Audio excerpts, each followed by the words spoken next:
It began with a quiet instruction buried deep within the palace administration, one line that should never have changed. Princess Beatrice was expected to receive Queen Victoria's Sapphire Coronet as part of a long-approved legacy handover. But when King Charles abruptly paused the process, silence fell across Buckingham Palace.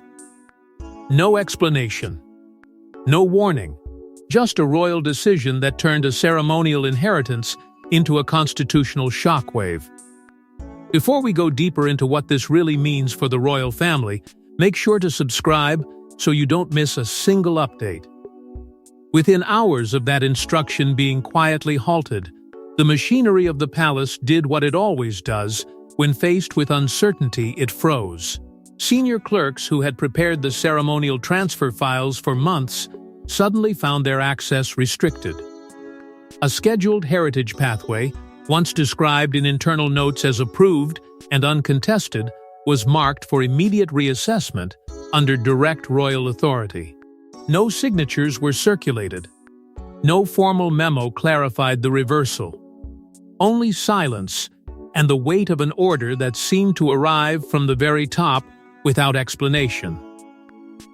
Princess Beatrice's name, once firmly attached to the Sapphire Coronet in internal planning documents, began to vanish from working drafts.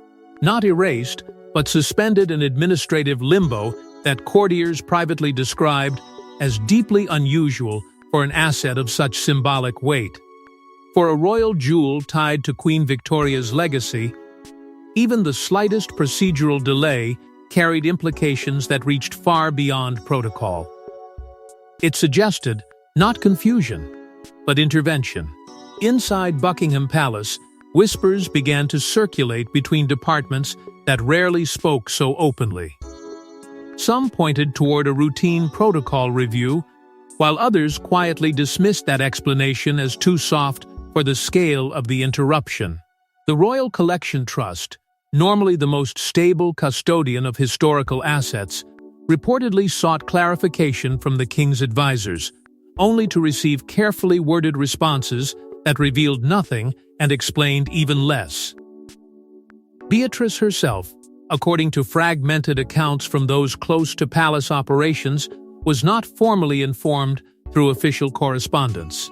Instead, the message reached her through indirect channels, intermediaries who carried the tone of uncertainty rather than certainty. It was not a denial, not yet, but something far more destabilizing, a pause without permission to understand why. As the hours turned into days, the silence deepened into tension. Courtiers who had once treated the transfer as a routine ceremonial step now avoided direct commentary altogether. The lack of precedent made every interpretation fragile. Even seasoned advisors struggled to determine whether this was a legal recalibration, a symbolic reassessment, or something far more personal within the structure of royal decision-making. And yet, beneath the polished discipline of royal administration, something more volatile was beginning to form. A subtle divide between those who believed the crown was simply protecting its legacy and those who suspected that legacy itself was now being rewritten in real time. But what looked like a simple administrative pause was, in reality, the first fracture in a far deeper battle over legacy, control, and royal inheritance itself. The Sapphire Coronet was never just a jewel, it was a symbol of imperial continuity. First commissioned during the Victorian era and preserved through generations as part of the crown's most protected private collection. For decades, it sat untouched within the Royal Collection Trust vaults, reserved for a carefully selected member of the family, until now, when its future suddenly became uncertain. Before we go deeper into what this really means for the royal family, make sure to subscribe so you don't miss a single update.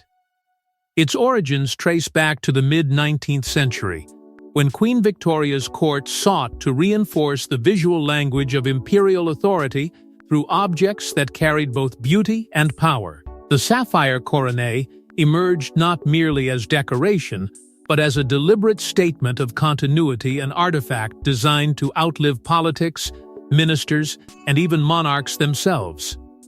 It was crafted with intention, each stone set into its frame under strict supervision, ensuring that what it represented would never be reduced to mere ornamentation. Within the Royal Collection Trust, the coronet has always been treated less like a possession and more like a constitutional relic. Stored under layers of archival security, its access controlled by protocols that blend tradition with near-military precision, it exists in a category reserved for objects that define the monarchy's identity. Not every royal jewel carries that weight. This one does.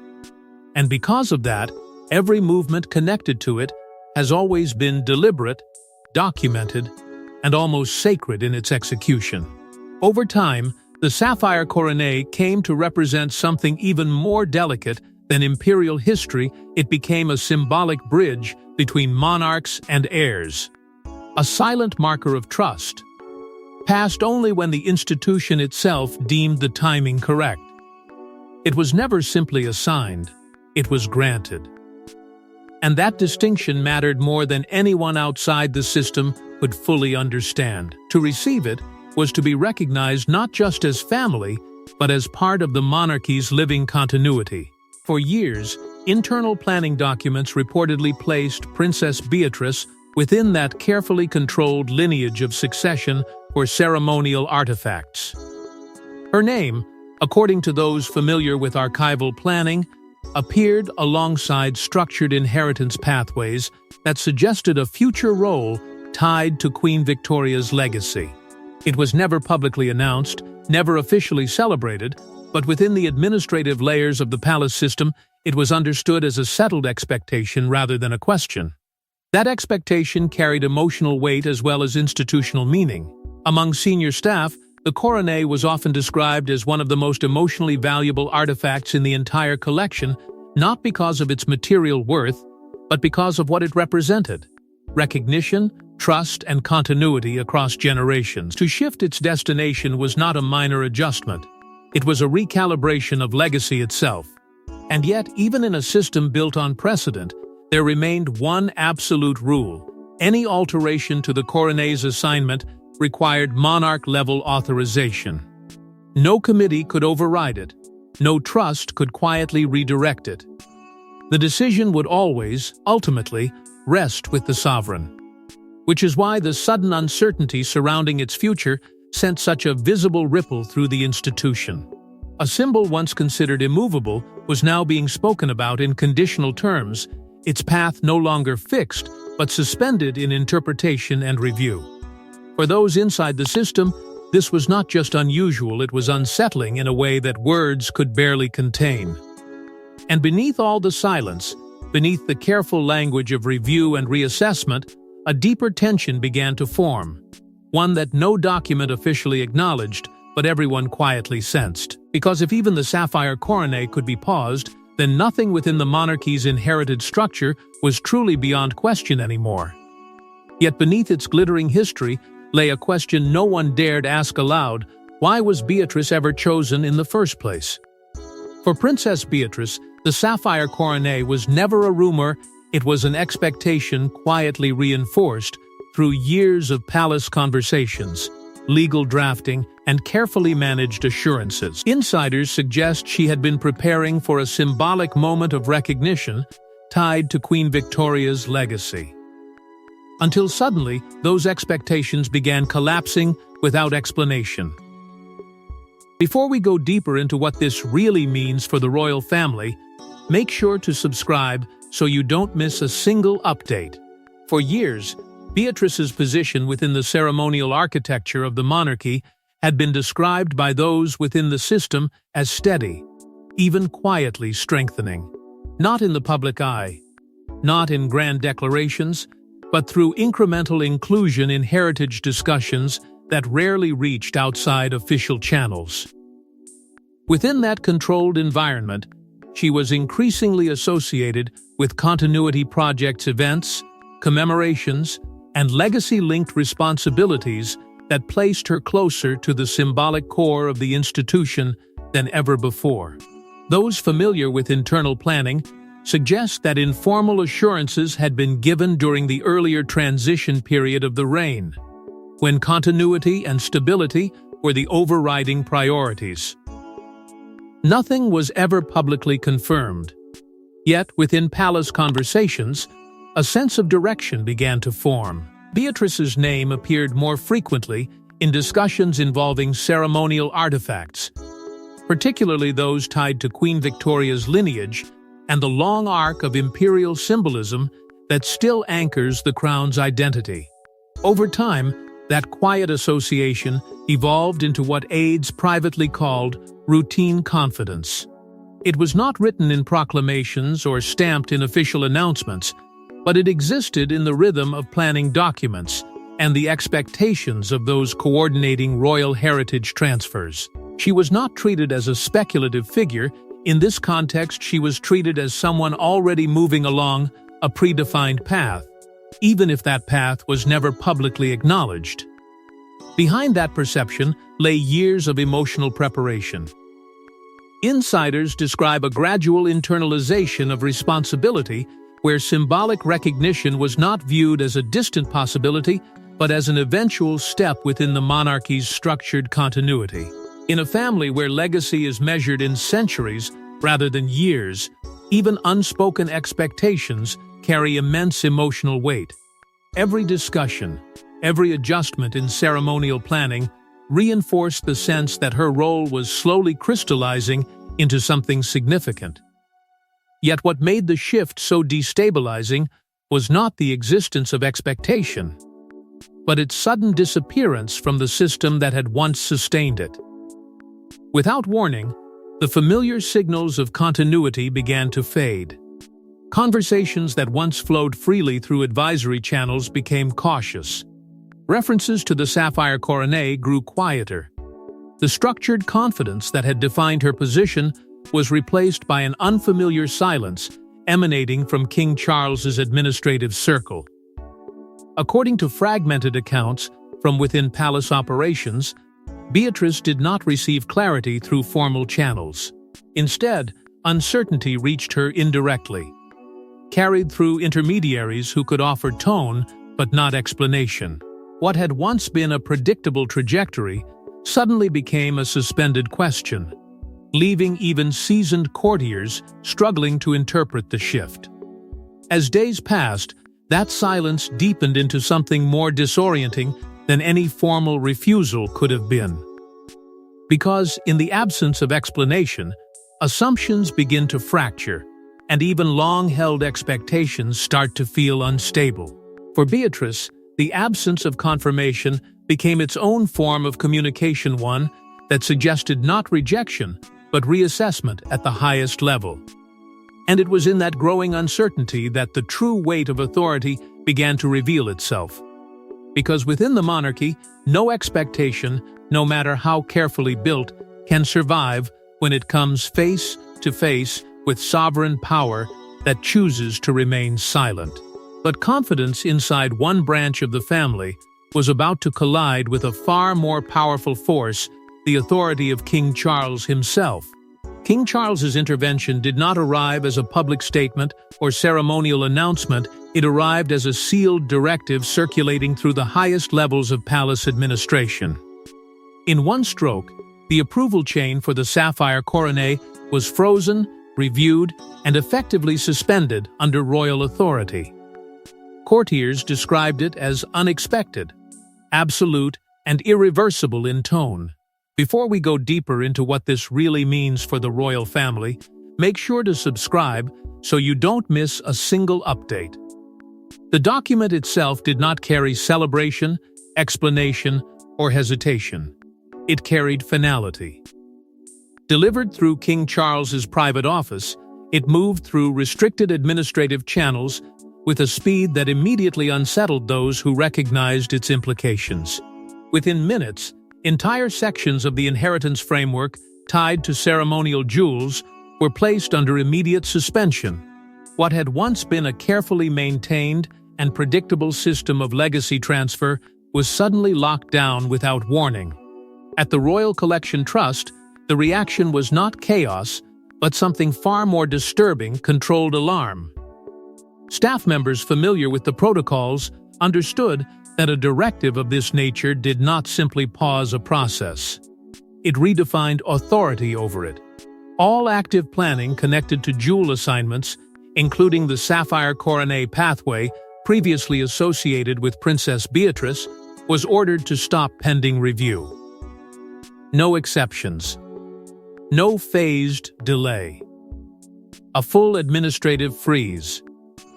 What made the intervention even more unsettling was the absence of justification.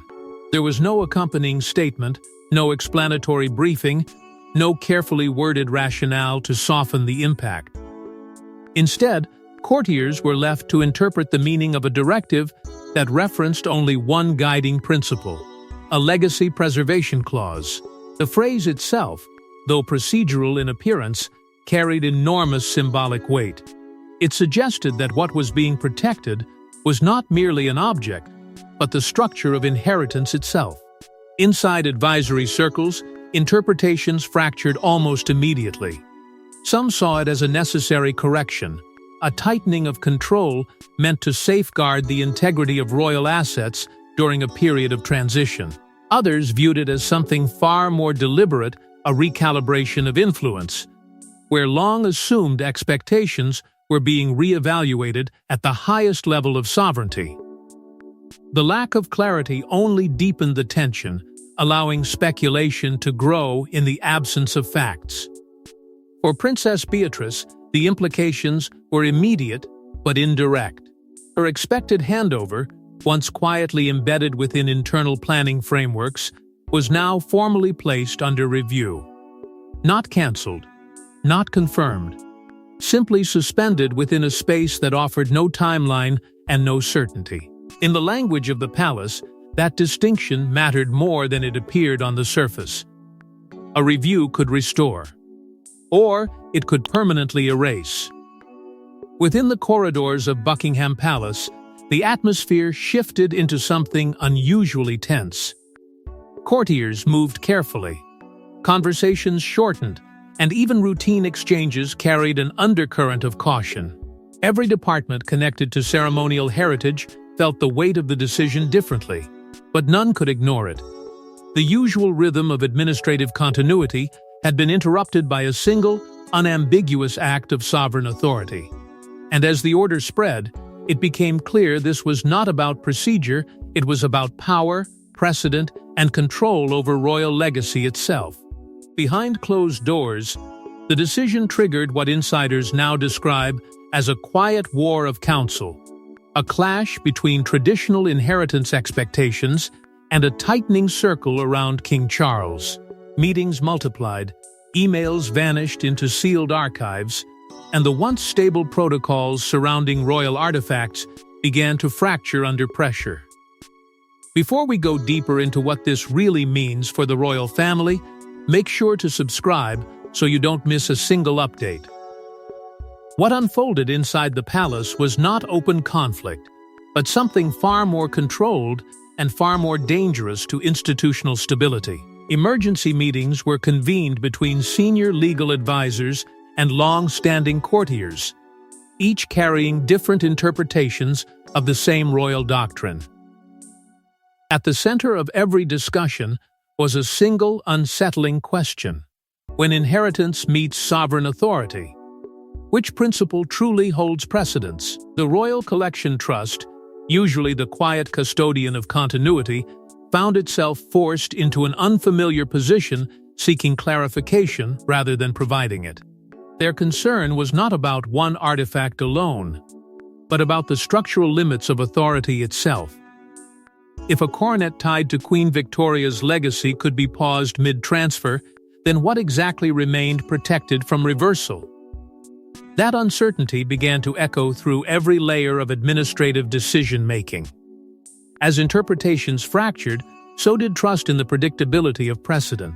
Some advisors leaned on historical continuity, arguing that established inheritance pathways had always been respected across generations. Others pointed toward a more modern reading of authority under King Charles's reign. suggesting that legacy assets now existed under a more centralized and conditional framework. Neither side could fully override the other, and that balance of uncertainty only intensified the pressure. In the midst of this growing instability, Princess Anne and Prince William were reportedly consulted not as decision-makers, but as stabilizing voices within an increasingly divided advisory landscape. Their involvement was described by insiders as focused, restrained, and deeply concerned with one overriding priority: preserving institutional coherence. Yet even their presence could not fully smooth the widening gaps in interpretation. At the heart of the dispute lay a more sensitive issue: Beatrice's eligibility under evolving guidelines. What had once been treated as an assumed pathway was now being reassessed under stricter, less flexible readings of inheritance criteria. This was not framed as exclusion, but as reevaluation. Still, within palace circles, the distinction offered little comfort, because reevaluation without clarity often feels indistinguishable from reversal. As pressure mounted, secrecy deepened. Access to dual registry documentation became increasingly restricted, with only a narrow circle permitted to view the full records. Even seasoned courtiers described the atmosphere as unusually guarded, as though every document now carried implications far beyond its immediate content. Information that had once moved freely through administrative channels now passed through layers of scrutiny and quiet approval. What emerged from this tightening system was a sense of institutional strain that could no longer be ignored. The monarchy, long defined by its ability to absorb internal tension without visible fracture, now appeared to be testing the limits of that resilience. Every meeting, every revised interpretation, every delayed clarification added another layer to a conflict that was no longer about a single coronet, but about the rules that define who the crown ultimately serves. But the deeper this conflict went, the more it exposed a forgotten truth about the crown's most sacred possessions. The Sapphire Coronet is not just an artifact, it is a legal and symbolic relic bound to Victorian-era trusts, historical precedent, and carefully layered royal governance structures. Any alteration to its inheritance pathway risks reopening centuries-old questions about who truly controls the crown's private legacy. Before we go deeper into what this really means for the royal family, make sure to subscribe so you don't miss a single update. What makes the Sapphire Coronet so volatile within institutional memory is not its beauty, nor even its historical prestige, but the legal architecture beneath it. Its custody is rooted in Victorian-era frameworks that were never designed to be easily altered, built instead to survive monarch after monarch without losing their intended purpose. These structures were crafted in an era when continuity was assumed, not questioned, and when royal possessions were meant to move through generations like fixed points in time. Within the Royal Collection Trust, this means every action connected to such artifacts is layered in constraint. Nothing moves freely. Every transfer is governed by overlapping rules that blend tradition, legal precedent, and sovereign discretion. It is a system designed to protect continuity, but in moments of intervention, that same system becomes fragile, exposing gaps between written authority and inherited expectation. King Charles's decision to pause and reassess the coronet's pathway has therefore been interpreted in more complex terms than a simple administrative adjustment. Within advisory circles, it is being described as a legacy recalibration, a phrase that carries weight far beyond its polite wording. It suggests not interruption, but restructuring. Not delay, but redefinition. And in the world of royal governance, redefinition is never neutral. To understand the magnitude of this shift, legal scholars embedded within palace advisory frameworks have been quietly consulted. Their role is not public-facing, but their assessments carry significant influence over how precedent is interpreted. What they are now being asked to evaluate is not just one coronet, but the broader question of whether historical inheritance pathways remain absolute, or whether they can be conditionally reinterpreted under sovereign authority. That question immediately expands the scope of concern. If one heir-designated artifact can be reassessed, then others may follow. The implication is not isolated, it is systemic. Entire categories of ceremonial jewels, historical objects, and trust-bound possessions suddenly sit under a new kind of theoretical uncertainty. What was once considered structurally fixed now appears, at least in principle, subject to review. Inside institutional memory, comparisons are already being drawn to earlier moments of disputed royal inheritance, when legal interpretation and tradition briefly collided. Those episodes were always resolved through careful compromise, subtle adjustment, or quiet reaffirmation of precedent. But insiders suggest this situation feels different, not because of what is being changed, but because of who is making the change, and under what conditions of authority. As these discussions deepen, a growing concern emerges within advisory circles that even the perception of instability in such foundational artifacts could create ripple effects far beyond their immediate scope. Continuity is not only a legal principle within the monarchy, it is its emotional backbone. When that continuity appears negotiable, even temporarily, confidence begins to shift in ways that are difficult to contain. And so, what began as a question about one coronet has expanded into a far larger reckoning about structure, authority, and the invisible rules that hold centuries of tradition in place. And while historians debated legacy, the present crisis was already reshaping relationships inside the royal family. The decision to halt Beatrice's inheritance did not remain confined to paperwork. It rippled through the royal household, unsettling alliances, raising private questions, and forcing once neutral figures to reconsider where they stood in a rapidly shifting hierarchy of trust and authority. Before we go deeper into what this really means for the royal family, make sure to subscribe so you don't miss a single update. What began as a procedural suspension quickly evolved into something far more destabilizing inside the royal environment. Princess Beatrice, once positioned within a carefully mapped trajectory of ceremonial continuity, was suddenly placed in a space defined by silence rather than direction. Those close to the inner workings of the household describe her departure from immediate royal engagement as quiet but deeply noticeable, marked not by announcement, but by absence. In a system where presence itself signals status, absence speaks even louder. Within senior circles, a subtle but unmistakable shift began to emerge. Aides who once operated with shared certainty now moved with heightened caution, adjusting language, limiting assumptions, and avoiding references that could be misinterpreted. It was not confrontation that defined this moment, but hesitation.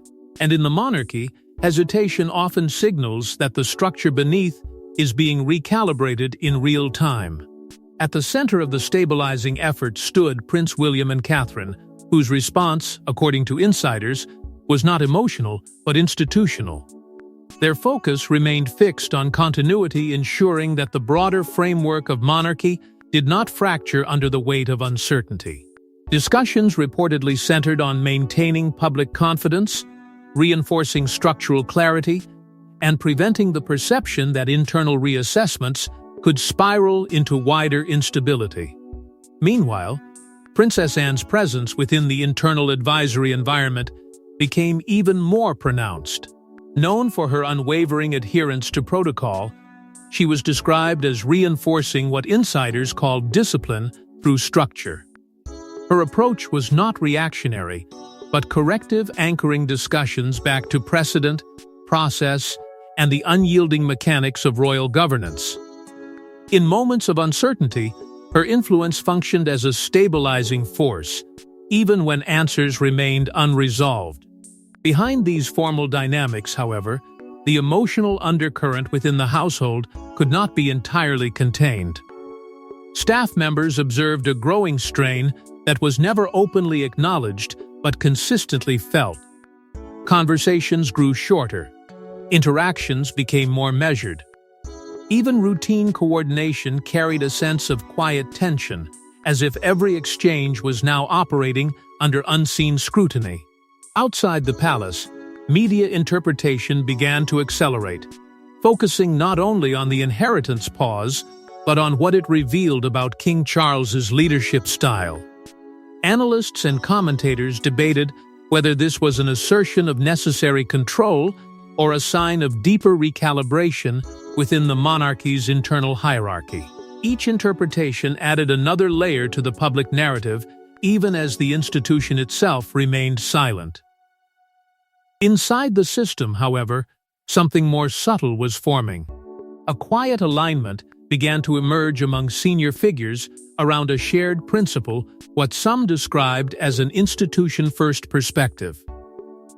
It was not a declaration, but a convergence of thinking, shaped by the understanding that stability must outweigh individual expectation when legacy is at stake. And as this alignment strengthened, so too did the recognition that what was unfolding was not an isolated dispute, but part of a broader shift in how inheritance, authority, and trust were being defined within the modern monarchy. But the final outcome was still being shaped not by emotion, but by the crown's cold logic of survival and continuity. In the end, the fate of Queen Victoria's Sapphire Coronet was not decided through sentiment, expectation, or tradition, but through a recalibration of royal authority under King Charles. What was once assumed to be a simple inheritance became a defining moment in how the modern monarchy chooses to protect its most sacred legacy. Before we go deeper into what this really means for the royal family, make sure to subscribe so you don't miss a single update.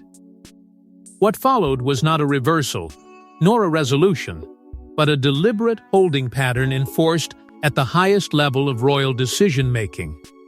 King Charles maintained the suspension, extending what began as a temporary pause into a structured review of legacy protocols. Within palace administration, this was not interpreted as indecision, but as control carefully measured, tightly contained, and directed toward preserving institutional stability above all else. Princess Beatrice's position within this framework remained formally unresolved, suspended between expectation and recalibration. Nothing was confirmed, nothing was denied, and that ambiguity itself became the defining condition of her inheritance status. In a system built on precedent and clarity, this absence of finality carried a weight far heavier than any direct refusal. It created a space where assumption could no longer function as certainty. Inside the palace, the language of authority shifted noticeably. Where once discussions centered on tradition and continuity, they now emphasized what officials began calling institutional integrity over assumption. It was a phrase that signaled more than administrative caution. It marked a philosophical tightening of how the monarchy interprets its own legacy. Nothing, not even symbolic inheritance, would move forward without verification under revised standards of control. The Royal Collection Trust, long regarded as the steady guardian of royal artifacts, found itself fully aligned under this new framework of oversight. Its role did not diminish, but it became more structured, more conditional, and more explicitly tied to sovereign direction. Every decision involving historical objects now flowed through a narrower channel of approval, reflecting a system increasingly centralized at the top. From within advisory circles, a new internal doctrine quietly began to take shape, referred to in hushed terms as legacy verification before transfer. It was not publicly declared, but its influence was immediately felt. The principle was simple, yet transformative. No artifact of symbolic weight could be passed forward without renewed confirmation of its place within the evolving structure of royal authority. Tradition alone was no longer sufficient justification. As this doctrine settled into practice, the wider royal family was forced to adjust. Expectations that had once rested on continuity now had to be recalibrated against a more stringent interpretation of inheritance authority. Conversations that were once informal became procedural. Assumptions that once guided planning were replaced with conditional language, reshaping how even long-established roles were understood within the institution. What emerged from this shift was a monarchy increasingly centralized under King Charles's current reign, where legacy was no longer treated as automatic inheritance, but as an active, ongoing decision. The structure did not collapse, it tightened. And in that tightening, every member of the royal framework was reminded that permanence within the institution is never guaranteed, only continuously evaluated. And as silence returned to the corridors of Buckingham Palace, one truth became undeniable within the modern monarchy: even inheritance is no longer guaranteed, but continually negotiated in the shadow of the crown. Thanks for watching. Please don't forget to like and subscribe, and we will see you in next one.